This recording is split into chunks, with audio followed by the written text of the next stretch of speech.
Wara illi tul il-jum tal-ħaġġ fit-tmiem l-elezzjoni għal Parlament Ewropew bil-Partit Nazzjonalista jikseb lura t-tielet siġġu fi Brussell matul din il-ġimgħa, mistenni s-sok tal-proċess tal-voti fin-naxxar brabta mal-elezzjoni tal-Kunsilli Lokali. Ċifri mill-Kummissjoni Elettorali juru illi matul il-votazzjoni ta' nhar is-Sibt kien hemm turnout ta' ftit aktar minn 59% fl-elezzjonijiet lokali, madwar 3% inqas mill-aħħar elezzjonijiet tal-Kunsilli Lokali fl-2017. Il-proċess fis-sala tal-voti mistenni jkun maqsum fuq 3 bejn l-12 ta' Ġunju u l-ġimgħa 14 ta' Ġunju bil-proċess jibda wara nofsinhar. L-erba' se nkunu nafu l-eżitu tas-segwenti lokalitajiet: Bil-Żebbuġa, San Ġiljan, Ħaltarxien, Iklin, Żurrieq, San Pawl il-Baħar, Taxbiex, Santa Venera, Għajn Sielem, Mellieħa, Pembroke, Żejtun, Imqabba, Rendi, Valletta, Ħażebbuġ, Nadur, Marsa, Fontana, Balzan, Dingli, Asri u Xewkija.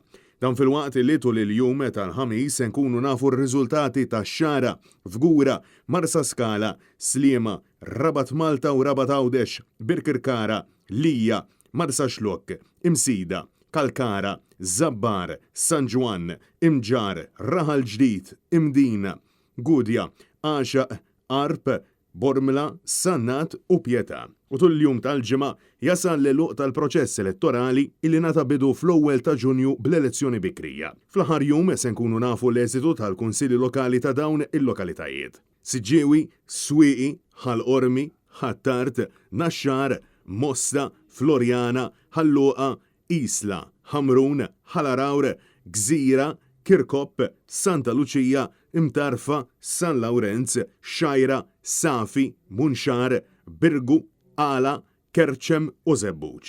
Miċ-ċifri ta' turnout hemm lokalitajiet fejn it-tnaqqis fil-votanti kien wieħed konsiderevoli fosthom tal-Pjetà tnaqqis ta' 17% u Żebbuġ Għawdex tnaqqis ta' kważi 12% fuq it-turnout ta' 5 snin ilu.